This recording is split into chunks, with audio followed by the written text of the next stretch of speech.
1970년대, 80년대를 기억하시나요? 그때의 우리의 모습이 어떠했는지 혹시 생각나시나요? 70년대에서 90년 중반까지 우리 사회는 정치적으로, 사회적으로 많이 혼란스러웠던 시기였었죠. 지금 나라가 혼란스러운 건 다음 시대를 올바르게 태어나게 하려는 몸부림이라고 저는 생각합니다.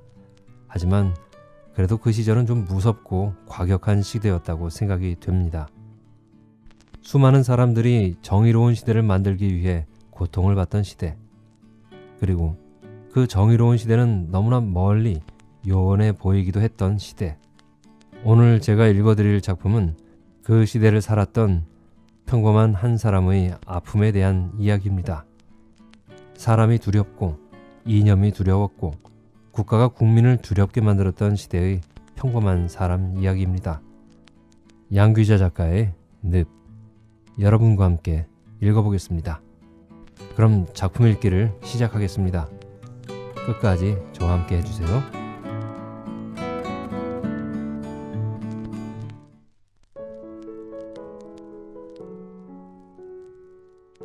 늪, 양귀자. 수아리에 가기로 했던 일요일, 아침 일찍부터 비가 내렸다. 우산으로 다 가리지 못할 만큼은 아니었지만 그래도 꽤 완강한 빗줄기였다. 일요일에도 회사와 재수학원으로 뿔뿔이 흩어져야 하는 식구들의 아침 수발을 마치고 나니 10시. 비는 더하지도 덜하지도 않게 여일하게 세상을 적시고 있다. 습관처럼 켜놓은 텔레비전이 전하는 바에 의하면 비는 내일 오후에나 멈춘다는 것이었다. 이렇게 되면 수아리에 갈 이유가 없어지는 셈이었다. 상추도 솟고 풋고추도 따고 참외밭에 물도 주고 오 선생이 수아리로 나를 부르면서 하나하나 꼽았던 일들은 모두 늦은 봄볕이 푸지다는 전제 아래에서 이루어진 것이었다. 이유가 없어진다는 것이 이유가 되어 그날 나는 수아리로 갔다. 비가 오지 않았다면 나는 아마 그곳에 가지 않았을 것이다. 요즘 나는 종종 이랬다. 지금까지 너무 세상이, 사람들이 시키는 대로만 살았다는 후회가 가끔씩 사무쳤다. 남편에게 말했더니 그는 흥 웃으며 요샌 무슨 책을 읽는 거야? 그거 불온서적 아니야? 하고 건성으로 지나쳤다. 남편은 손에 잡히는 대로 아무 책이나 붙들고 사는 나에게 약간 지쳐있는 상태였다. 어쨌거나 오 선생은 봄이 오면 언제나 밭에 물을 주고 푸성기를 솎아가라고 나를 불렀으며 가을이면 어서 와서 밭의 수확을 나누자고 나를 부르는 친구였다. 그리고 그렇게 부르는 사람이 나 하나만이 아니라는 것도 나는 잘 알고 있었다. 결혼도 하지 않고 혼자 사는 데다 사람까지 한없이 좋은 오 선생 곁에는 늘 지인들이 북적였다. 오 선생을 찾아 수아리에 갔다가 그녀만 보고 돌아오는 날은 손에 꼽을 정도였다. 이번 일요일에는 아무도 오지 않을 것이라는 오 선생의 말이 있었지만 나는 믿지 않았다.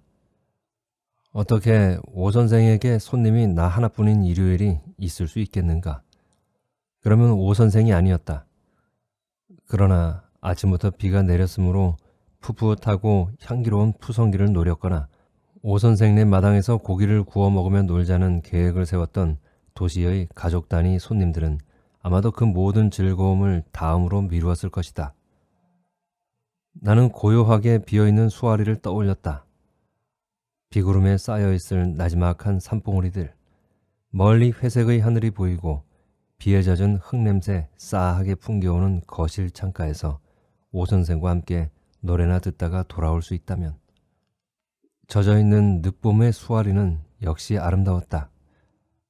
종일토록 차분하게 내리고 있는 가는 비도 좋았다.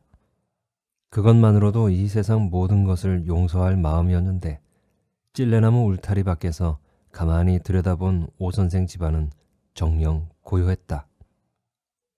넓은 마당과 군데군데 통나무를 사용해서 한껏 운치를 돋운 자그마한 전원주택. 오 선생이 20여 년 교단에 머물면서 모은 전 재산이 이 집으로 다 들어갔다. 여기에 올 때마다 처음 이 집을 발견하고 이 집을 사고 싶어 애를 쓰던 오 선생의 모습이 저절로 떠오른다. 집에 대해 말할 때마다 붉어지던 볼의 홍조, 반짝이는 눈빛, 만지면 열이 느껴지는 뜨거운 손. 오 선생은 마치 사랑에 사로잡힌 처녀 같았다. 그리고 오 선생은 그 사랑을 이루었다. 그것이 벌써 새해 전의 일이었다. 이야, 생각보다 일찍 왔네. 오 선생은 현관문도 잠그지 않은 채 주방 바닥에 앉아 밭에서 따온 푸송기를 다듬고 있었다. 점심 찬거리들이었다. 가방을 내려놓고 나도 그녀를 거들었다. 칼을 꺼내고 쟁반을 가져오고 나는 주인에게 묻지도 않고 필요한 것들을 찾아냈다. 오 선생 집의 부엌이라면 나에게도 얼마든지 익숙한 장소였다. 우리들은 만나면 언제나 무엇을 해먹을까부터 궁리했고 의견의 일치를 본 후에는 열심히 음식을 만들었으며 만든 요리를 다 먹은 뒤에는 다음번에 무엇을 해먹자고 토론을 하곤 했었다. 그것이 오 선생과 내가 택한 우정의 방식이었다. 머리를 싸매고 덤벼야 하는, 그러나 결국은 하나마나한 이야기로 끝나버리는 무거운 주제는 가급적 피했다. 그랬으므로 우리 두 아줌마는 언제나 화목했다. 오늘은 네가 올 줄 알았지. 비도 오고 꼭 올 것 같더라고. 부추의 가느다란 껍질을 벗겨내며 오 선생이 싱긋 웃었다. 내가 꼭 올 것으로 믿었기에 비를 맞으면서 이런 것들을 수확해 왔다는 뜻이었다. 그녀가 부르면 간다고 대답하고 가지 않은 적이 더 많으나 오라고 불렀어도 꼭 오리라고 생각하지 않는 그녀. 우리는 그런 사이였다. 여고 동창이었지만 사실 여고 때는 오 선생이 어떤 아이였는지 도무지 기억도 나지 않았다. 그러다 7년 전쯤 우연히 아들아이의 학교에 근무하는 오 선생을 만나고 난 뒤 우리는 서서히 가까워지기 시작했다. 다시 만난 후 지금까지 나는 오 선생이 화를 내는 것을 한 번도 본 적이 없었다. 나한테만 그런 것이 아니었다. 동료 교사나 학생들한테도 오 선생의 온유함은 소문이 나 있었다. 정이 화가 나면 에이 그거 참 소리나 두어 번 하다 마는 사람이 그녀였다. 누구에게나 너그럽고 누구에게나 세심하며 누구에게나 다정스러운 그녀. 세상에는 그런 사람도 있는 법이었다. 단 한 사람을 사랑하는 대신 태어나면서부터 많은 사람을 골고루 사랑하도록 운명 지어진 자. 그런 오 선생 곁에 다행히 나도 있었다. 나는 언제나 그 사실에 감사했다. 먼 산에는 자욱한 물 한 개, 비에 젖은 푸르른 들녘, 잘 정돈된 부엌과 모자람 없는 재료들. 우리는 다듬기를 마친 푸성기들을 씻기 위해 싱크대 앞에 나란히 섰다. 밀가루를 꺼내 부추와 깻잎, 쪽파와 풋고추를 종종 썰어 넣고 부침개를 부쳐 먹자.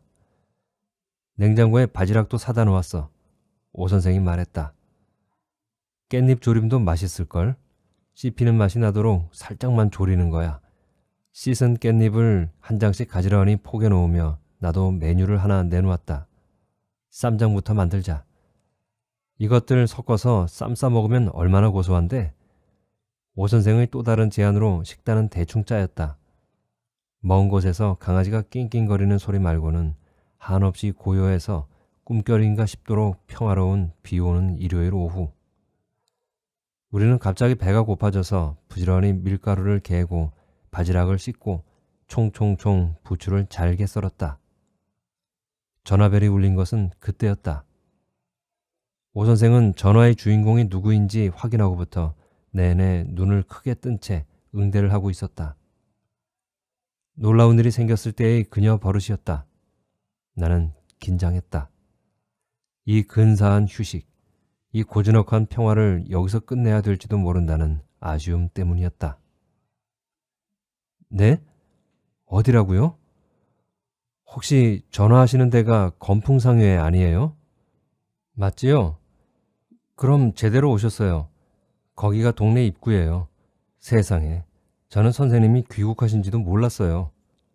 그럼요, 괜찮고 말고요. 얼마나 반가운데요. 잠깐만 기다리세요. 제가 지금 바로 자동차 가지고 나갈게요. 10분이면 돼요.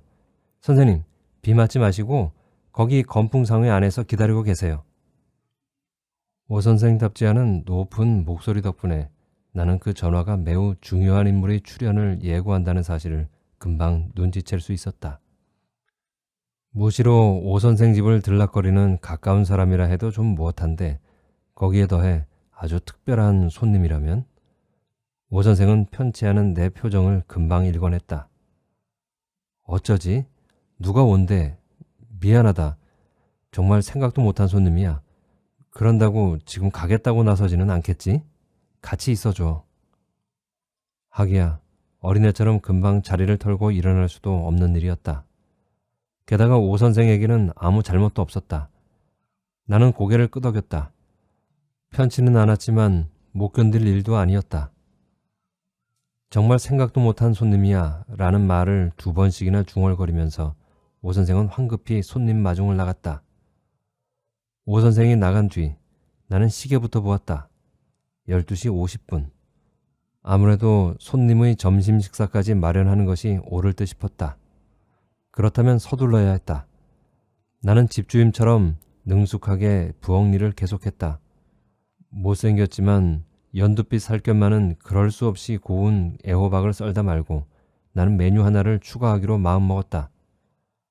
귀국 운운하는 것을 보니 타국에서 오래 살았던 손님임에 틀림없었다. 그런 손님한테는 애호박과 매운 풋고추를 숭숭 썰어 넣은 된장찌개가 어울릴 것이라고 나는 추측했다. 이왕 대접하는 식사 잘해주고 싶었다.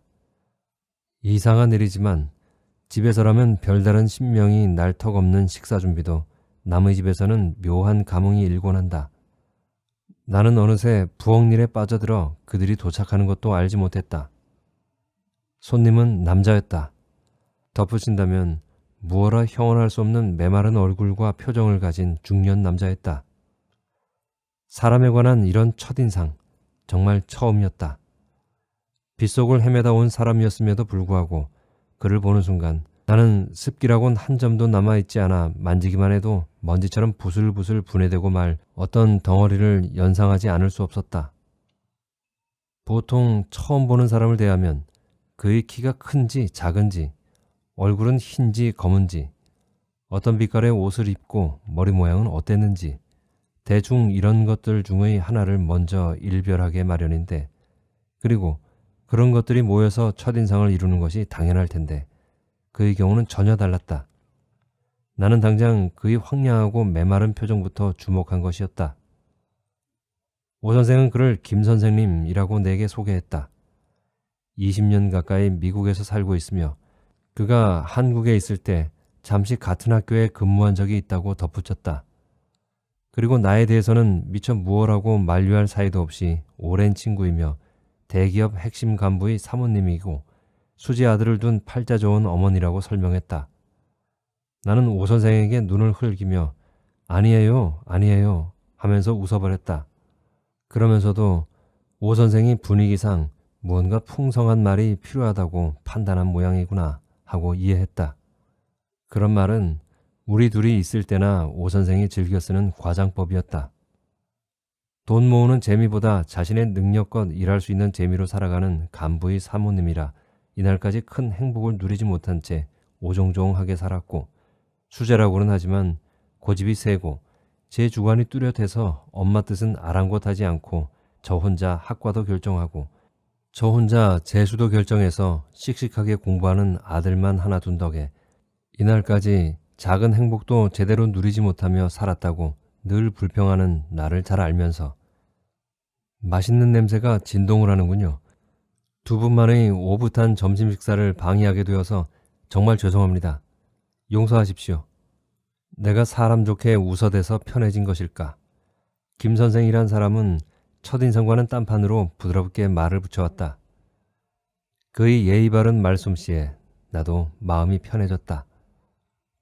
지나치다 싶을 정도로 호리호리한 몸피, 세상 욕망 모두 비우기 위해 하얗게 표백해버린 듯한 흰 얼굴. 나는 황량함과 메마름으로 단정지었던 그의 첫인상을 수정하기로 했다. 끈끈함이라곤 전혀 찾아볼 수 없는 늦가을 하워의 날씨처럼 담백한 분위기를 지닌 사람이라고. 그건 정말 다행스러운 일이었다. 모처럼의 근사한 휴식에 갑자기 끼어든 낯선 손님의 채취가 천박하거나 느끼한 것이 아니어서 나는 마음을 놓았다. 마음에 들지 않는 사람과 한 식탁에 앉아서 밥을 먹는 일이 얼마나 고역인지 나는 잘 알고 있었다. 오 선생은 그런 내가 유난스럽다지만 나한테는 그러지 않는 그녀가 더 유난해 보였다. 오 선생이 손님에게 차를 내는 동안 점심 준비는 내가 하기로 했다. 미안해하는 그녀에게 손님 접대나 잘하라고 거실로 밀었으나 오 선생은 금방 부엌으로 되돌아왔다. 그런 오 선생에게 김 선생은 걱정 마시고 가서 일 보세요. 저는 맛있는 식사만 기대하고 있겠습니다. 하고 말하기도 했다. 왜 그래? 여긴 걱정 말고 가봐. 내가 그러면 그녀는 글쎄 말이야. 그런데 무슨 말을 해야 좋을지 모르겠어. 너무 오랜만이라 하며 난처해했다. 부침성 좋고 서글서글한 오 선생한테는 여간에선 없는 일이었다. 코팅이 벗겨져 자꾸 눌어붙는 프라이팬의 야채전을 힘들게 뒤집다 말고 나는 문득 혹시 너 하면서 오 선생을 보았다. 20년 전 두 사람 사이에 묘한 감정이 있었을지도 모른다는 내 상상은 그러나 오 선생의 놀랍도록 단호한 부정 때문에 오래가지 못했다. 부정하는 그녀의 목소리는 가늘게 떨리기까지 했다. 그것만은 절대 아니야. 설마 해서 하는 부탁인데 김 선생님 앞에서 행여 그런 내색 절대 하지 마라. 잊지 마. 그런 말을 씀뻑씀뻑 해프게 내뱉을 내가 아니라는 것을 잘 알면서도 그렇게 말할 정도면 사연은 있되 묘한 사연은 아니라고 나는 금방 판단했다. 나중에 다 말해주겠지. 나는 오 선생을 믿었다. 오 선생은 괜한 소리를 하는 사람이 아니었다.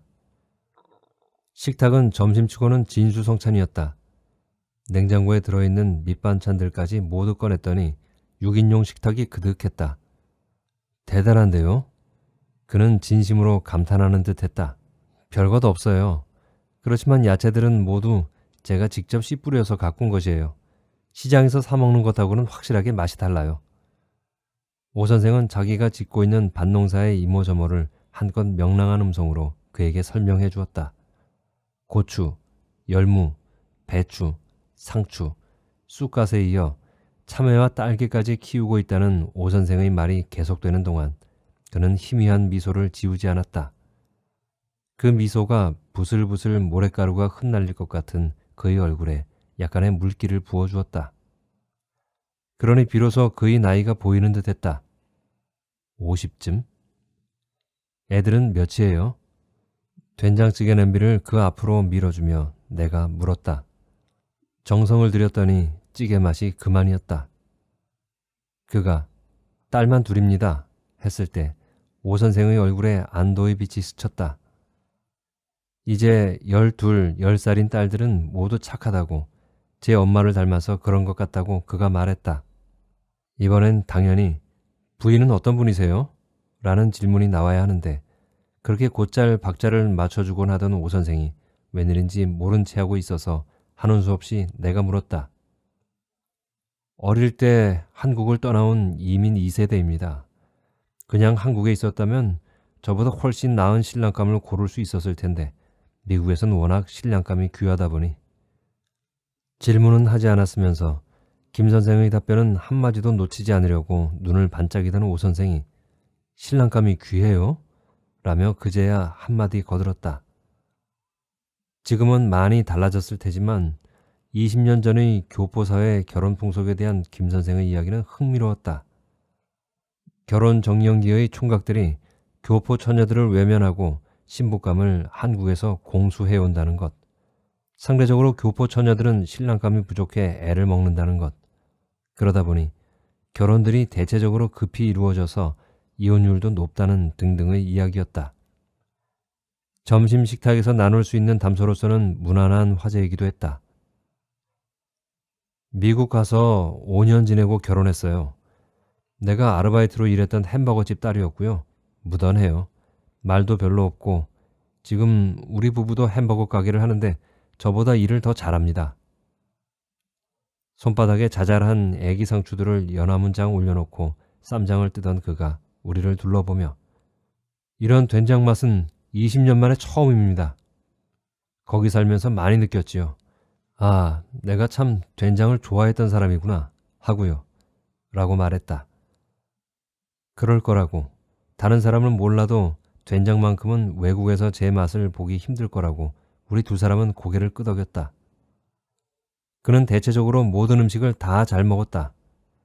욕심껏 먹는다기보다는 이런 표현이 맞는지 모르겠지만 그는 열심히 먹었다. 나와 오 선생은 번갈아서 그가 잘 집어먹는 반찬 그릇을 그 앞으로 밀어주었다. 어쩔 수 없는 한국 아줌마들의 습관적인 그러나 따뜻한 배려였다. 하지만 외국에서 오래 살았던 김 선생한테는 그런 사소한 것도 예사롭지 않은 모양이었다. 두 분한테 이런 귀한 대접을 받을 자격도 없는 사람인데 너무 과분합니다. 라며 진정 난처한 표정을 짓기도 했다. 이곳에서 교사였을 때 허술한 백반집을 하던 학부모가 있었어요. 어쩌다 밥을 먹으러 들르면 그 어머님이 앞에 앉아서 꼭 두 분처럼 반찬을 이리저리 옮겨주시며 극진히 대접해 주셨지요. 가끔 생각나요. 아, 그분 나도 기억나요. 그해 3학년 때 내가 담임을 했거든요. 오 선생이 그의 20년 전 기억에 합류했다. 학교에서 밤늦게까지 일하다 배가 고프면 어머니한테 가든 그 집에 갔었어요. 그 시절에는 무엇이 그리 바빴는지 방학 때도 답답한 아이들을 끌고 전국을 돌아다녔어요. 월급 몽땅 털어넣어도 아까운 줄 몰랐습니다. 교과서만 들고 왔다 갔다 하는 국사교사는 되지 않겠다고 이것이 바로 국사교육이다 라고 내세울 수 있는 진짜 좋은 선생님이 되겠다는 꿈에 사로잡혀 있었던 시절이었죠. 어리석게도. 좋은 선생님이셨어요. 정말로. 오 선생의 잠긴 음성이 간절했다. 그런데 왜 미국에 가셨어요? 라는 질문이 나오려는 것을 나는 얼른 참았다. 어리석게도 라며 끝말을 흐리던 그 말할 수 없는 사연도 있는 법이었다. 그것 말고는 어떤 인생 계획도 없었는데 처음 미국에 가서는 얻는 일자리마다 끝에 헬퍼라는 호칭이 붙는 것이었어요. 보조라는 뜻 말입니다. 목수 보조, 주방장 보조, 이발사 보조, 트럭기사 보조. 그렇게 몇 년을 살다 보니까 내 인생 자체가 누군가의 보조라는 느낌, 그 느낌이 아주 고약하더라고요. 아무것도 하지 않고 시간을 탕진하고만 있다는 기분 말입니다. 사실은 지금도 그래요. 나는 지금 햄버거집 주인이지만 내가 원했던 삶은 정녕 이것이 아니었거든요. 하지만 더 괴로운 것은 누가 나를 이리로 몰아붙였는지 그게 무엇인지 원망할 대상도 없다는 것이죠. 누구에게 따질 수도 없어요. 모두 내 죄거든요. 그가 고개를 돌렸다. 그가 눈물을 참으려 애쓰고 있다는 것을 오 선생과 나는 거의 동시에 알아차렸다. 우리는 서둘러 쌈거리가 수북하게 쌓인 접시에 눈길을 고정시키고 그것들을 열심히 뒤적거렸다. 상추 몇 잎과 쑥간 몇 잎을 고르는 일이 이 순간 가장 중요한 과제라는 듯이. 그는 곧 감정을 수습했다. 어린 시절 저희 집에서도 비 오는 날은 입이 궁금하다고 밀가루 부침개를 부쳐 먹곤 했었습니다. 긴 팔을 뻗쳐 젓가락으로 부침개를 떼어내는 그 간이 딱 맞아요. 서늘한 미소를 짓는 그는 누구일까? 새삼스럽게 치솟는 의문 때문에 나는 찬찬히 그를 살펴보았다. 각진 이마와 날카로운 콧대, 완고한 선을 그리고 있는 입술 주위의 서글픈 주름 몇 개, 그것들 위를 떠돌고 있는 고통스러운 안간힘. 그것은 끊임없이 자기 자신과 싸우고 있는 자의 메마른 얼굴이었다. 무언가가 있었다. 어떤 무엇이 그로 하여금 오랫동안 원하지 않을 삶을 살게 만들었음이 분명했다. 그가 원했던 것과는 정반대로 달려가 버린 삶. 너무 멀리 가버려 도저히 돌이킬 수 없는 삶을 참아내야 하는 무언가가 그에게 있었다. 그게 무엇일까? 점심 식사가 끝날 무렵 빗발이 거세지기 시작했다. 내내 간은 비었는데 제법 빗소리가 소란스러울 정도였다. 우리는 거실로 자리를 옮겨 과일을 나눠 먹었다. 오 선생은 쏟아지는 비를 무릅쓰고 밖으로 나가 아끼던 끝물 딸기까지 따왔다. 평소보다 굳어있던 오 선생도 그쯤에서는 많이 풀려있는 듯 보였다. 이것저것 씨를 뿌리고 거두고 나누고 하는 일이 저는 정말 좋아요. 학교에서도 곧잘 고추밭에 약 뿌려야 하는데 배추밭에 벌레를 잡아줘야 하는데 하는 생각에 골몰하게 돼서 그게 좀 문제지만 아시지요? 남들 먹이는 일이 제 취미인 것. 알지요. 20년 전에도 두세 사람은 먹을 만한 도시락을 싸가지고 출근하던 것 기억납니다. 그랬을 것이다. 오 선생이라면 충분히 그렇게 하고도 남을 사람이었다. 나도 덩달아서 오 선생의 요즘 근황을 그에게 전해주었다. 얼마나 많은 사람들이 이 수아리 집을 고향집처럼 여기고 드나드는지. 그들 중에 대다수는 오래전부터 그녀가 열심히 참여하고 있는 국악교실의 재미있는 동료들이며 학교를 그만두면 이곳에서 농사나 지으며 살겠다는 그녀가 있어 가까이 살고 있는 내 마음이 얼마나 든든한지 모르겠다는 말들이 두서없이 쏟아져 나왔다. 오 선생한테 직접 털어놓은 적은 없지만 그녀가 있어 늘 마음 든든하다는 말은 나의 진심이었다. 이것저것 닥치는 대로 책을 읽으며 견디는 외로움에도 한계는 있는 법이었다. 남편과 아들은 매일매일의 시간표 눈금이 대단히 촘촘한 사람들이었다. 시간 단위도 아니고 분 단위로 시간을 쪼개가며 맹렬하게 살아내고 있는 남편과 아들을 보고 있으면 나도 참 고약한 기분이곤 했다. 아까 김 선생이 내 인생 자체가 누군가의 보조라는 느낌이라고 말했을 때 나는 속으로 뜨끔했었다. 그것이야말로 바로 나의 느낌 그대로였다. 나는 그에게서 동질감을 느꼈었다. 하지만 지금 이 삶 말고 어떤 삶을 원했는지 누군가 나에게 묻는다면 김 선생처럼 절절한 말이 있는 것도 아니었다. 어떻게 살아야 하는지, 삶을 제대로 살 줄도 모르면서 살아가고 있는 나. 나의 책 읽기는 말하자면 제대로 살아가는 방법을 찾기 위한 내 나름대로의 한 모색인 셈이었다. LA에 가니까 사람들이 그래요.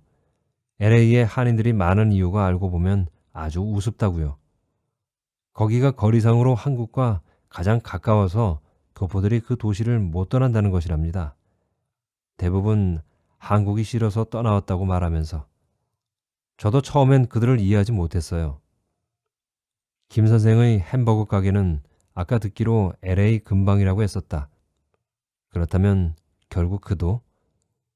나는 그의 다음 말을 기다렸다. 영어만 익숙해지면 교포들이 가장 적은 곳을 찾아 정착하려고 결심했었는데 그런데 저도 그 우스운 한국 사람들 중에 하나였습니다. 떠날 수가 없었어요. 모르겠어요.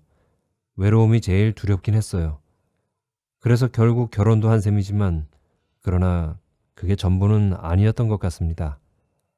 아무리 혼찌검을 당해도 내 나라는 내 나라였을까요?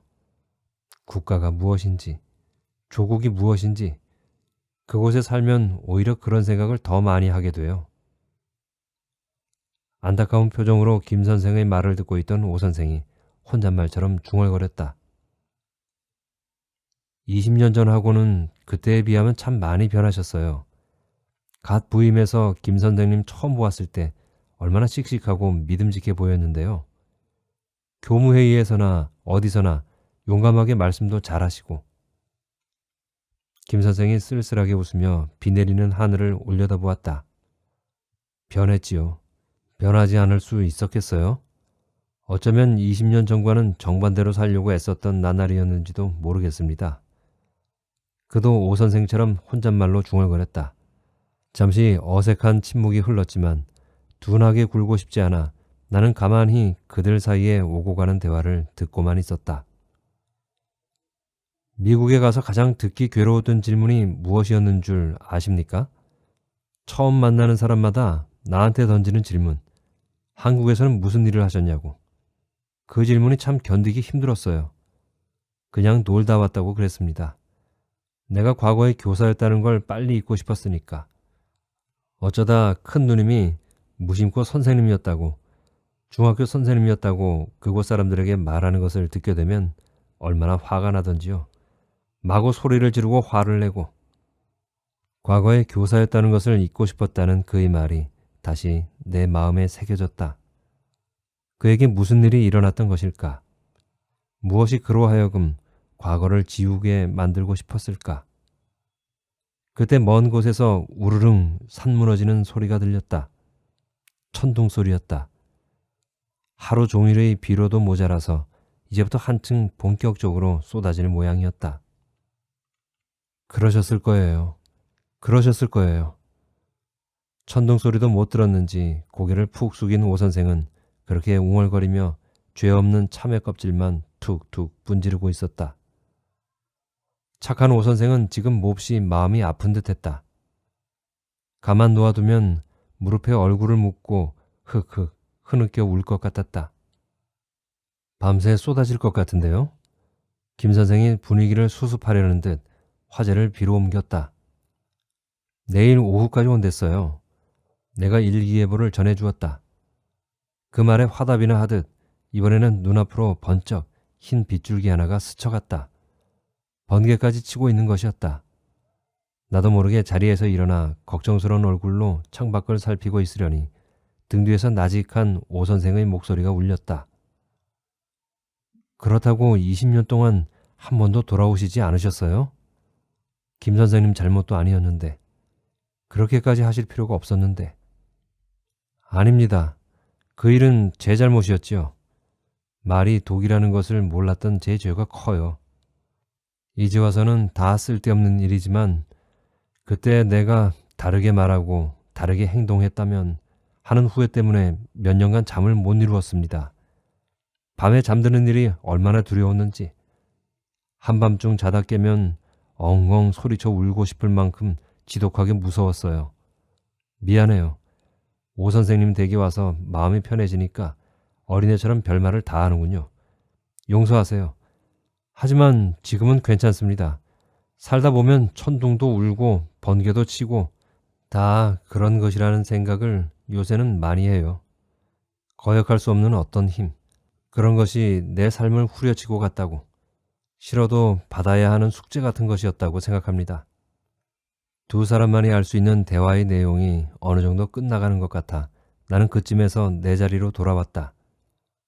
살다 보면 천둥도 울고 번개도 치고 쉽게 할 수 있는 말이지만, 그러나 누구나 그런 말을 할 자격이 있는 것은 아닐 것이었다. 비가 오긴 해도 여기까지 오셨으니 제 밭농사 한번 보고 가세요. 오밀조밀 자라는 모양이 얼마나 귀여운데요. 내가 합석하는 것을 빌미로 오 선생이 우울한 화제를 벗어날 수 있는 제안을 내놓았다. 그럴까요? 어차피 돌아갈 시간도 되었으니 나가는 길에 밭농사 구경이나 해봅시다. 벌써 돌아가시게요? 저 때문이라면 정말 괜찮아요. 오랜만에 오셨으니 더 계시다가 저녁까지 드시고 가세요. 오 선생보다 내가 먼저 돌아가겠다는 그를 만류하고 나섰다. 그냥 해보는 소리가 아니었다. 시간이 지날수록 조금씩 조금씩 얼굴에 물기가 도는 그가 왠지 안쓰러워 잠시라도 더 이곳에 머무르게 하고 싶었다. 오 선생도 열심히 그를 붙잡았다. 사실은 오늘 미국으로 돌아가요. 저녁 8시 비행기니까 지금은 움직여야 할 시간입니다. 지금요? 누가 먼저랄 것도 없이 우리 둘이 동시에 되물었다.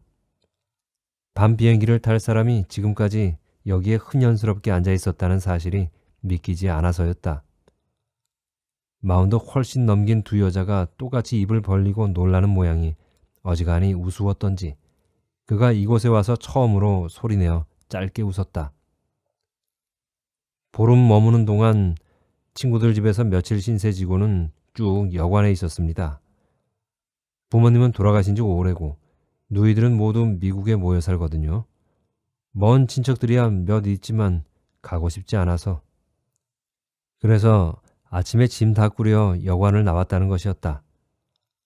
오 선생 주소와 전화번호는 교직에 있는 친구가 수소문에 알려주었는데 그게 벌써 열흘 전의 일이었는데 생뚱맞은 짓 같아서 그렇게 친하지도 않았는데 이상하게 여길까봐 망설이고 망설이다가 떠나기 직전에 결심이 섰다는 부연 설명이 띄엄띄엄 이어졌다.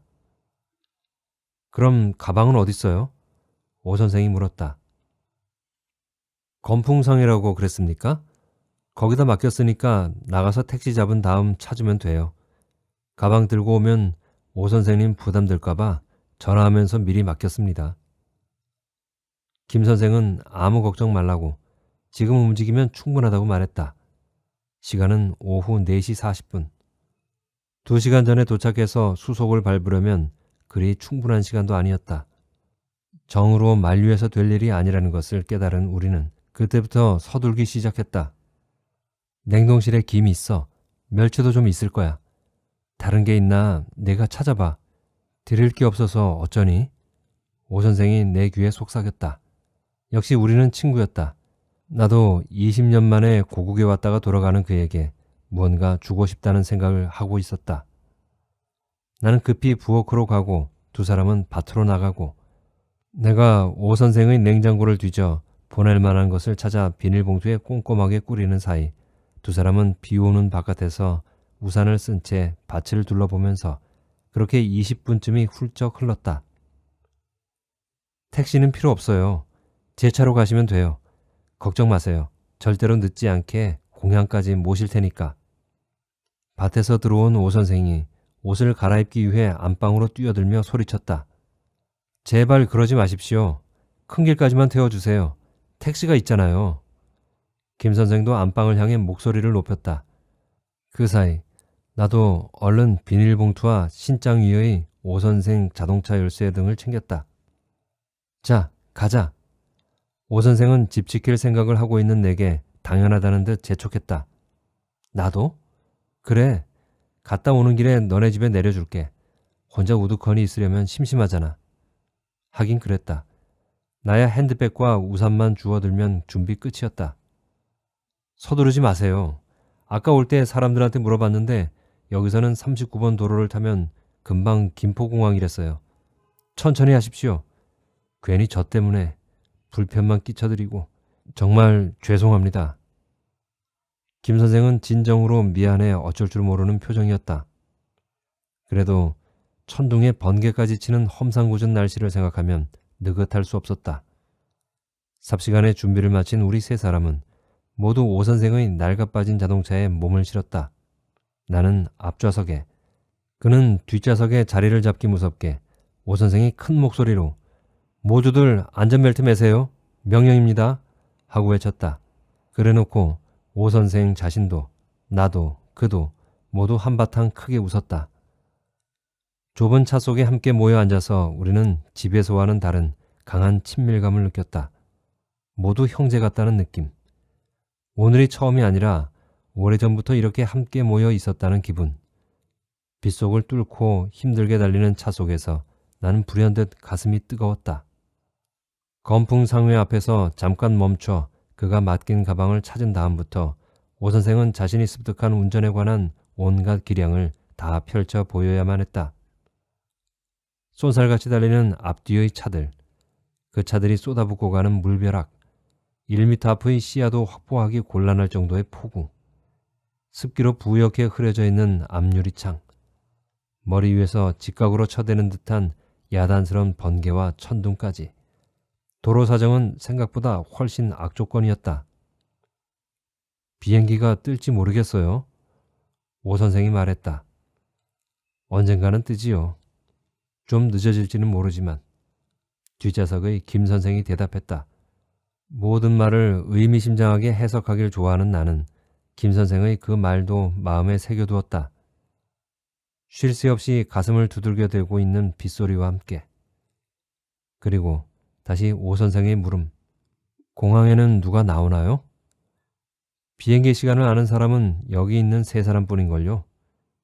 친구분들 만났다고 그러시지 않았어요? 오 선생이 재차 물었지만 그는 아무 말도 하지 않았다. 못 들은 것일까? 나는 백미러를 통해 뒷좌석의 그를 살폈다.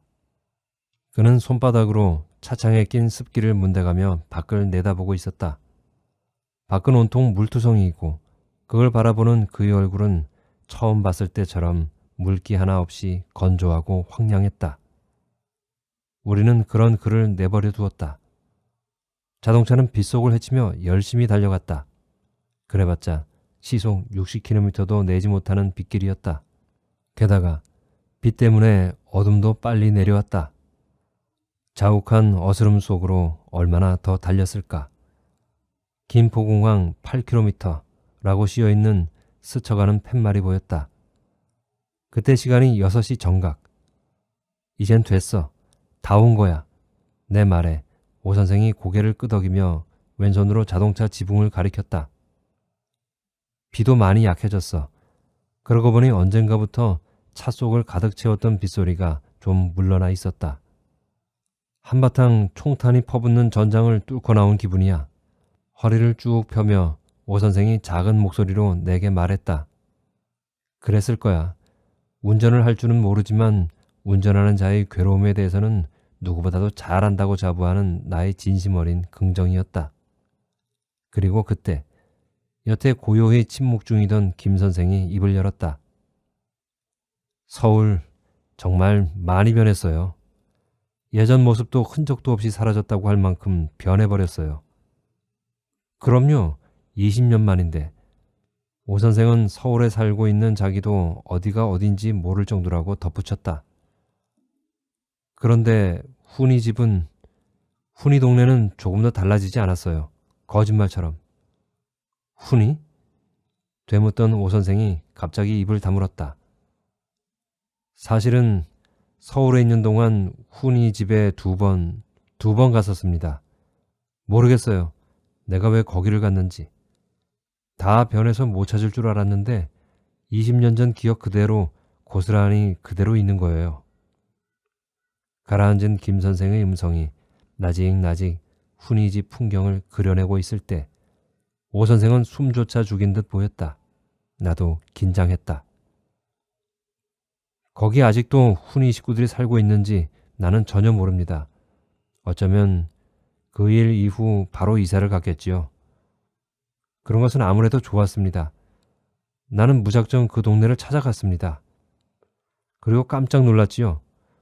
페인트가 벗겨진 푸른 대문, 담장 위로 비죽비죽 솟아나온 측백나무, 낙서가 몇 개 남아있는 시멘트 담장, 모든 것이 다 그대로였습니다. 나는 그 집이 보이는 건너편 골목에 1시간쯤 서 있었어요. 해질 무렵이었지요.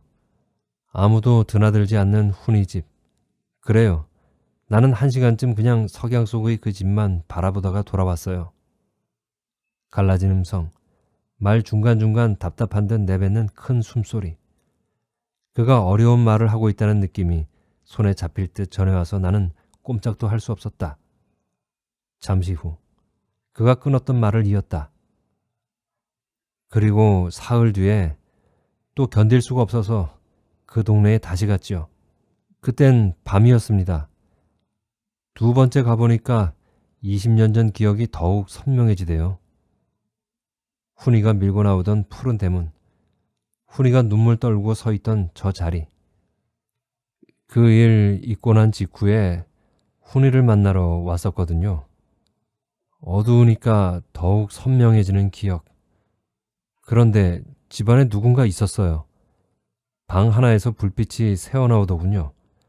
1시간도 넘게 그 불빛만 보다, 눈이 아프도록 불빛만 쳐다보다 여관으로 돌아왔어요. 그리고 한참 동안 가파른 숨소리만 들려왔다. 울고 있는 것일까? 아무것도 알 수 없는 나는 오 선생의 옆얼굴만 보았다. 무엇라고 말 좀 해봐. 저희를 위로할 수 있는 사람은 너밖에 없잖아. 입을 열어 말하지는 않았지만 내 마음속은 그런 말로 가득했다. 그러나 오 선생은 열심히 앞만 쳐다보았다. 나는 오 선생이 할 말을 찾고 있다고 믿기로 했다. 하지만 오 선생이 입을 열기도 전에 자동차는 공항에 도착하고 말았다. 국제선 출국장을 안내하는 커다란 표지판 앞을 지날 때 김 선생이 말했다. 출국장 앞에 내려주시고 돌아가세요. 번거롭게 주차장에 차를 대거나 하지는 마세요. 감정이 다 가라앉은 어두운 목소리였다. 여기까지 온 김에 떠나시는 거 볼게요. 그제야 오 선생이 입을 열었다. 아닙니다. 제발 그러지 마세요. 죄송하지만 나머지 시간은 혼자 있고 싶어서 그럽니다. 그러니 더 이상의 친절은 실례였다. 우리는 순순히 그와 트렁크를 내려주고 작별의 인사를 나누었다. 따뜻한 밥 한 끼를 생각하고 왔는데 너무나 많은 것을 주셨어요. 고맙습니다. 그는 억지로 입술을 비틀어 미소를 만들었다. 또 오세요. 오 선생이 말했다. 그러세요. 나도 말했다. 글쎄요. 이젠 다시 오지 않을 것입니다. 아니, 다시 올 수 없을 것 같습니다. 다시 목소리가 잠겼다. 그리고 그는 돌아섰다. 몇 걸음 앞에 청사 안으로 들어가는 자동문이 있었다. 트렁크를 끌고 가는 쓸쓸한 그의 뒷모습. 그는 한 번도 뒤돌아보지 않고 자동문 안으로 사라졌다. 사람들 사이에 묻혀버린 그와 헤어진 다음 우리는 아무 말도 나누지 않고 한참 동안 묵묵히 달리기만 했다. 오 선생은 다소 지친 듯한 표정이었다. 나도 머리가 묵직했다. 그러나 나는 기다리고 있었다. 빗속에 나타난 저 낯선 손님. 그가 누구인지 이제 오 선생은 내게 말해줘야만 하는 것이었다. 슬픈, 무서운, 그래서 아무에게도 말하고 싶지 않은 일이었어. 오 선생의 이야기는 공항을 떠나고도 30분이나 지난 뒤에서야 몹시 침울하게 시작되었다. 비오는 어느 늦봄의 일요일 저녁, 오 선생의 낡은 자동차 조수석에 앉아서 나는 그 이야기를 들었다. 오 선생 말대로 슬픈, 무서운, 그래서 차마 옮기고 싶지 않은 그 이야기. 1978년 오 선생은 교직에 첫 발을 들여놓았다. 서울 시내에 있는 남자중학교의 국어교사로서 했다. 유신 말기, 나라는 온통 뒤숭숭했지만 그래도 첫 부임의 설렘과 희망까지 앗아가지는 못했다. 그녀는 2학년 국어를 가르치게 되었고 담임도 맡았다. 그때 2학년 국사 과목을 맡았던 교사가 김태호, 바로 김 선생이었다. 당시의 김 선생 역시 교사 경력이 2회밖에 되지 않는 29의 청년 교사였다.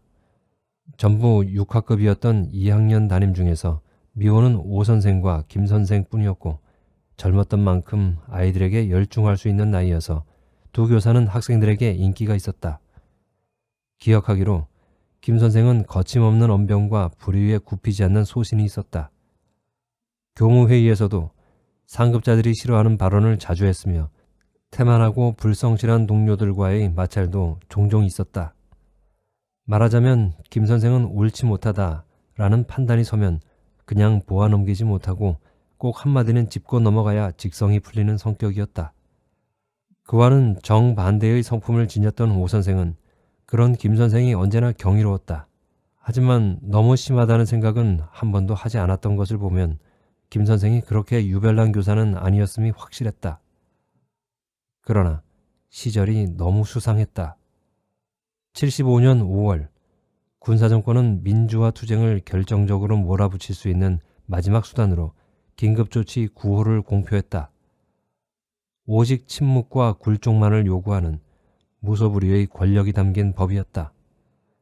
이로 인해 언론과 노동운동 그리고 민주화를 위한 일련의 움직임들이 더욱 극심한 탄압에 휩싸였고 걸핏하면 자행되는 연행과 구금으로 국민들의 인권 유리는 극에 달했다.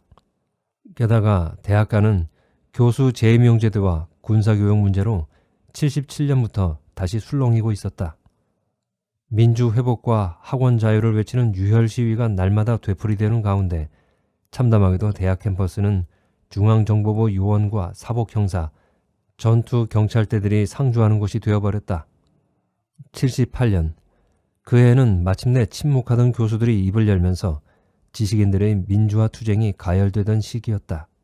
4월에는 해직교수협의회가 결성되면서 6월에는 전남대 교수들이 주축이 된 우리의 교육지표 선언이 발표되어 각계의 지지 성명을 잇따라 얻어내었다. 지금에 와서 생각하면 김 선생이 민주교육에 관한 이런 움직임에 몹시 민감했을 것이란 추측은 그의 성격으로 미루어 얼마든지 가능했다. 그러나 오 선생을 비롯한 동료 교사들에게 그 사실을 유포했던 기억은 떠오르지 않았다. 설령 들었다 해도 화급히 잊어버리려 애를 썼을 터였다. 거의 매일 최루탄 냄새에 시달리며 뒤숭숭한 나날을 보내고 있었지만 이를 정확히 보도하는 언론이 없어 국민들은 시국이 어떻게 돌아가는지 알지도 못한 채 공포에 시달려야만 했다. 누군가 끌려갔고 누군가는 갇혔으며 누군가는 죽을 만치 고문을 당했다는 소문이 시도 때도 없이 나돌았으나 중학교 국어교사였을 뿐인 오 선생의 나날은 부끄럽게도 그런 것들과는 거리가 좀 멀었다. 두음법칙과 자음접변을 가르치고 수업 시간에 떠드는 녀석들을 벌세우고 교무실에서는 갖가지 공문 처리와 상투적인 지도안 따위를 쓰느라 신참 교사의 매일매일은 그저 바쁘기만 했다. 하기야 그녀만 그런 것도 아니었다. 힘없는 교사들은 이런 시기를 어떻게 넘겨야 하는지 너무나 잘 알고 있었다. 그저 가만히만 있으면, 매사에 좌우로 치우치지 말고 적당히 균형만 잘 잡고 있으면 근무처인 중학교는 무풍지대라고 믿고 있는 교사들이 대부분이었다. 그런 점에서 김 선생의 거침없는 언변이 다소 튀기는 했지만 그런 정도야 무슨 문제가 되겠느냐고 오 선생은 생각했다. 거기서 더 나아가 오 선생은 김 선생의 현실 감각을 신뢰하는 편이었다. 국사 과목을 맡고 있으니 매일매일 열심히 신문을 보고 있으니 여러 경로를 통해 군사정권의 무지막지한 포갑을 소상히 듣고 있는 눈치니까 자기가 어련히 알아서 언행의 수위를 조절하랴 했던 것이다. 김 선생은 결코 어리석은 사람은 아니었으므로. 그리고 그 일이 일어났다. 78년 가을 어느 날, 여느 때와 다름없이 학교에 출근했던 오 선생은 김 선생의 자리가 비어있는 것을 발견했다. 전에 없던 일이었다. 그날 김 선생에게서는 퇴근 시간까지 아무 연락이 없었다. 다음 날도 김 선생은 학교에 나오지 않았다. 교감이 여기저기 김 선생의 거취를 알만한 곳에 전화를 걸었으나 집에도 들어오지 않았다는 소식 외에는 알아낸 것이 없었다. 무슨 일이 있다는 예감은 들었으나 그 일은 당연히 지극히 개인적인 일일 것이라고 여겼던 동료 교사들은 그날 오후 모처에서 걸려온 한 통의 전화에 낯빛이 하얗게 질리지 않을 수 없었다. 김 선생은 모처라고 일컬어지는 정보기관에 끌려가 있었다. 어떻게 그런 일이 일어났는지 아무도 알지 못했다. 대학 시절의 시위 경력이 문제가 되었다는 사람도 있었고 반체제 운동을 해온 지하 조직의 일원이라는 설도 떠돌았다. 오 선생을 비롯해서 김 선생과 조금이라도 친밀했던 교사들은 교장실로 불려가 김 선생에 대해 아는 바를 속속들이 털어놓으라는 지시를 받았다. 모두들 몸을 사렸고 하나같이 입조심을 했다. 살얼음 같은 나날이 일주일씩이나 흘러갔다. 일주일이 지나고 비로소 사건의 윤곽이 밝혀졌다. 예상은 모두 엇나갔다. 김 선생은 유언비어 유포죄로 고발당해서 출근길에 정보기관에 끌려갔다고 했다. 고발자는 학부모였다. 그것도 김 선생이 담임하고 있는 학생의 아버지였다. 믿을 수 없었지만 사실이었다. 엄밀히 말하면 고발자는 학생인 셈이었다. 수업 시간에 선생님이 유신 정권에 대해 하는 말들을 무심코 아버지에게 옮긴 적이 여러 번. 고급 공무원이었던 아들의 아버지는 김 선생의 사상이 불온하다는 판단을 하기에 이르른다. 그러던 중 정보기관에 다니는 친구와 점심을 하다가 역시 무심코 아들의 담임에 대해 몇 마디를 흘렸다. 기관원은 김 선생의 이름과 근무지를 적고 발언 내용도 수첩에 적었다. 말로 할 때는 별것 아니었던 것도 추격되어 메모될 때는 의미가 심장해지는 법이었다. 김 선생은 일주일간 모진 고문을 당하고 풀려났다. 김 선생 집에 다녀온 몇몇 교사들의 표현에 의하면 풀려난 김 선생의 모습은 한마디로 사람의 형상이 아니었다고 했다. 그가 당한 고문이 얼마나 모질었는지는 그가 풀려나고도 열흘 이상이나 출근을 하지 못했다는 사실로도 증명이 될 것이다. 다시 학교에 나왔을 때도 이미 그는 예전의 김 선생이 아니었다.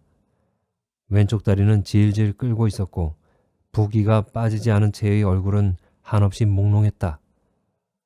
그런 김 선생에게 학교는 담임 자리를 빼앗았고 심할서를 요구했으며 교육청은 직위 해제를 의논하고 있었다. 모두들 부당하다고 생각했으나 아무도 입을 열지 않았다. 적절하지 못한 말을 했다가는 어떤 횡액을 당하는지를 바로 김 선생 자신이 웅변으로 보여주고 있었으므로 그때까지만 해도 김 선생은 정상이었다고 오 선생은 회고한다. 물론 몸이야 형편없이 망가졌고 거침없는 언사도 많이 누그러졌지만 김 선생은 조심스럽게 예전으로 돌아가고자 노력하고 있었다. 모든 일이 그렇게만 되었어도 여러 사람이 상처는 입었지만 고요히 회복의 시간만 흘렀어도 그 일을 잊고 예전으로 돌아갈 수 있었을 것이었다. 그러나 그 일이 어디 김 선생 하나만의 노력으로 가능한 일이었던가. 김 선생은 참아낼 수 있었는데 선생님을 아버지에게 밀고 한 것이 되어버린 학생은 이 상황을 견뎌낼 수 없었다. 밀고자가 되어버린 소년. 교사들과 친구들의 수군거림. 다리를 쩔뚝이며 나타났지만 한마디 책망도 없이 여전히 정다우려고 노력하는 담임 선생님. 15살의 소년이 감당하기로는 너무 무거운 현실이었다. 그래서 소년은 스스로 목숨을 끊는 쪽을 택했다. 8층 건물의 옥상에서 몸을 날린 소년은 처참한 시신으로 발견되었다. 피투성이 호주머니에는 담임 선생님에게, 오직 담임 선생님에게만 간절히 용서를 구하는 유서가 들어있었다. 선생님, 이렇게 될 줄 정말 몰랐어요. 돌이킬 수 없는 불행은 어쩌면 그때부터였는지 몰랐다. 제자의 죽음 앞에서 김 선생은 말을 잃었다. 장례가 치러지기까지 사흘간 학생들이나 교사들은 소년의 주검이 놓여있는 병원 영안실을 수시로 드나들었지만 그는 피투성이 유서만 들여다보고 또 들여다봤을 뿐 그 어린 영혼 옆에 가까이 갈 수도 없었다. 아들의 아버지가 여러 차례 실신했다는 소식도 다른 사람을 통해서 들었다. 아들의 장례를 치르는 동안 내 잘못인데 내가 왜? 라는 말만 되뇌더라는 그 애의 아버지. 그때 오 선생은 느끼고 있었다. 그 사흘 동안 김 선생이 얼마나 부서지고 있는가를. 굴욕과 고통의 고문조차도 건드리지 못한 한 인간의 정신이 얼마나 철저하게 부서지고 있는가를 옆자리의 오 선생은 생생하게 느낄 수 있었다. 그러나 그것이 끝이 아니었다. 아들이 한 줌이 재가 되어 한강에 뿌려지고 나서 얼마 후 이번에는 아들의 아버지가 이 세상을 떠났다. 그가 운전하던 자동차가 과속인 상태에서 전신줄을 들이받아 생긴 일이었다. 그것이 우연한 사고인지 아니면 의도된 사고인지에 대해서는 여러 가지 말이 있었지만 그것은 하늘만이 알 일이었다. 다만 소년의 어머니가 주검을 부여안고 절규했다는 마지막 말만은 오랫동안 사람들의 머리에 박혀 있었다. 왜 그랬어요? 뭐라고 말 좀 해봐요. 훈이가 유서에다 선생님한테 미안하다는 말만 가득 쓰고 당신한테는 한마디도 남기지 않았다고. 어떻게 그렇게 부모한테 단 한마디도 남기지 않을 수 있냐고. 나쁜 놈이라고. 지가 내 마음을 어찌 알겠냐고. 가슴이 터질 것 같다고 그러더니 이제 내 가슴 터지는 꼴 보려고 아무 말도 없이 당신 혼자 가는 거예요. 뭐라고 말 좀 해봐요. 말 좀. 그 일이 있은 직후 김 선생은 학교를 떠났다. 일신상의 이유로 운운한 짧은 사직서 한 장만 제출하고 그는 다시 학교의 모습을 나타내지 않았다.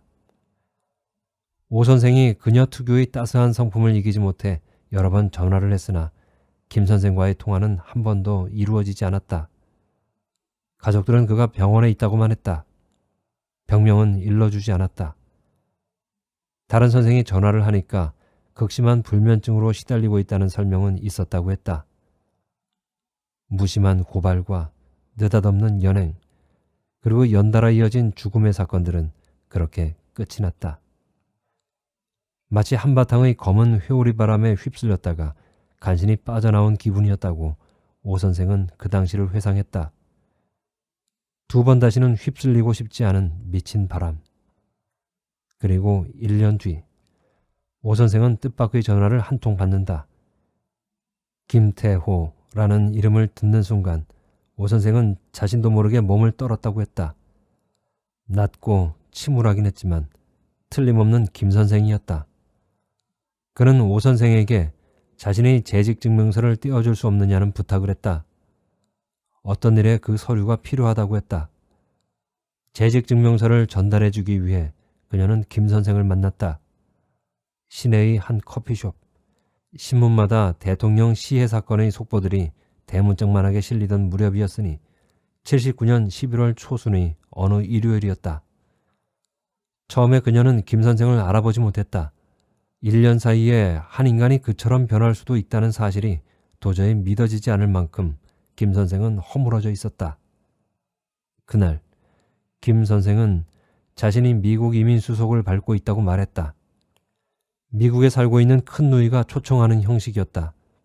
너무 말라서 뒤틀린 듯한 얼굴에 간신히 미소를 띠며 다시 오면 그때가 언제일지는 모르지만 연락하겠다고도 말했다. 거침없는 언변과 매사에 똑 부러지던 젊은 김 선생은 어디론가 사라지고 대신 삽시간에 노인이 되어버린 김 선생과 마주 앉아있던 그 몇 분이 얼마나 쓸쓸했던지. 눈물이 나려고 했는데 애써 참았어. 눈물을 보이면 김 선생의 상처가 덧날 것 같았거든. 단지 동료 교사였을 뿐이지만 그렇게 그를 떠나보내면 안 된다는 생각도 많았어. 그러나 난들 무슨 방법이 있었겠어. 서울 땅에 돌아오면 돌아와서 어디 마땅히 갈 데가 없으면 언제라도 좋으니까 우리 집으로 오라고 그랬지. 따뜻한 밥 한 끼 대접하겠다고. 정 많은 오 선생은 20년 전에 참았던 울음을 20년 후 비에 젖은 밤거리를 달리며 소리 없이 터뜨렸다. 그런데 오늘 갑자기 내 앞에 나타난 거야. 단 한 번의 소식도 없었는데. 아, 그랬었구나. 내 눈앞도 부옇게 흐려졌지만 그러나 눈물은 나지 않았다. 나야말로 너무나 짧은 시간에 미친 바람을 겪은 것이었다. 나는 아직 이야기를 다 사귀지도 못했다. 지나간 몇 시간을 그토록 가혹한 생을 살았던 자와 함께 보냈다는 사실에 대해 나는 여전히 먹먹했다. 하루 종일 비가 내려서인지 거리는 한가했다. 한적한 거리에는 네온 불빛만 지나치도록 화려했다. 자동차는 계속 달렸다. 오 선생은 이제 고요했다. 나는 아직 고요할 수 없었다. 아까는 심상이 지나쳤던 그의 모든 말과 표정과 어떤 순간들이 언뜻 마음속으로 흘러들어왔다가 다시 빠져나갔다. 새삼스레 후회가 치솟기도 했다. 오늘 하루 얼마나 쓸데없는 말들을 많이 했던가. 그에게 동질감을 느꼈던 어떤 순간이 떠오르자 어둠 속에서도 얼굴이 화끈 달아올랐다. 그때 문득 오 선생이 입을 열었다. 그런데 그는 왜 다시 오지 않겠다고 그랬을까? 왜 다시 올 수 없을 것 같다고 그랬을까? 한참 뒤 내가 말했다. 모르겠어. 그가 훈이 집에 갔었다는 말, 그것도 2번씩이나 갔었다는 것도 뜻밖이었어. 거기에 가야만 했던 이유가 무엇인지. 뚫어져라 앞만 쳐다보면서 내 얼굴은 보지도 않은 채 오 선생은 말했다.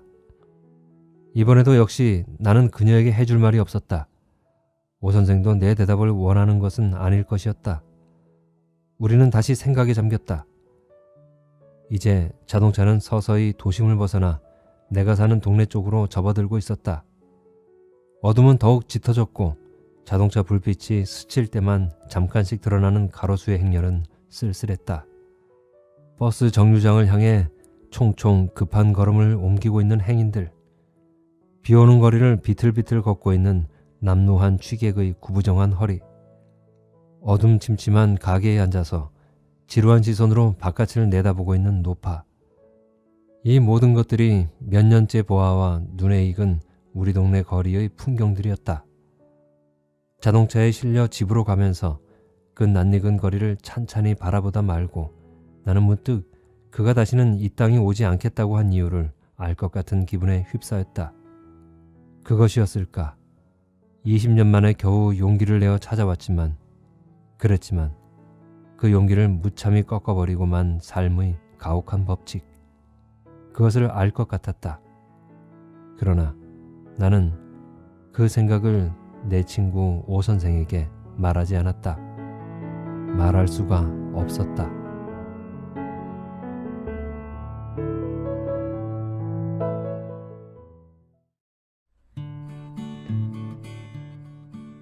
다소 조금 무거운 느낌의 소설이었죠. 1970년대를 넘어 80년대, 90년대로 이어져 오면서 우리나라는 민주주의라는 격동의 시간을 국민 모두가 몸으로 겪어냈습니다. 지금은 그때보다는 조금은 여유 있는 시대에 살면서 그 당시에 암울했던 시절을 떠올리자니 마음이 한편으로 섬뜩하기도 하고 다시 꺼내보기 싫은 사진을 보는 듯한 감정에 기분마저 우울해지는 느낌이 들곤 합니다. 국가를 위해서라는 표 아래 얼마나 많은 사람들이 이념의 잣대에 세워지고 고통을 받았을까요? 그 당시를 짚어보는 역사 다큐멘터리만 봐도 어떻게 우리가 그 끔찍한 세월을 살아왔는지, 어떻게 우리가 그 힘들었던 시대를 지내왔는지 너무도 생생하게 느껴져서 마음이 불편해집니다. 양귀자 작가의 늪에서 김 선생은 역사 선생으로서 옳고 그름에 대해 학생들에게 알려주고 싶었을 것입니다. 그래야 그들이 옳은 가치관을 가지고 자라서 어두운 새벽을 여는 사람들이 될 것이기 때문입니다. 그런데 자신의 소신대로 가르친 것이 문제가 되던 시절엔 그래서는 안 되었던 것일까요? 그 소신 발언 덕분에 정보기관에서 고초를 겪고 나오게 되고 또 연쇄적으로 학생의 가정이 망가져가는 것을 보면서 아마 김 선생은 제정신을 가지고는 살 수가 없었을 것입니다. 어느 소설에서 이런 문구가 있는 것을 보았습니다. 이 세상이 미친 것이지요. 정말 미친 세상이야. 과연 누가 미친 것인가요? 김 선생인가요? 그를 정보기관에 밀고 한 학생의 아버지인가요? 아니면 이런 파국을 만들게 한 국가인가요? 그에 대한 해답은 여러분도 짐작하고 계시겠죠? 아무튼 마지막에서 화자가 김 선생이 다시는 이 땅에 오지 않겠다고 한 이유를 알 것 같다고 했는데 혹시 그 이유, 여러분은 그게 무엇인지 짐작이 가시나요? 저도 또한 나름으로 추측을 해보긴 했는데 여기선 말하지 않을게요. 양귀자 작가의 늪을 읽어드렸습니다. 다음에 뵐 때까지 건강하시고 행복하세요.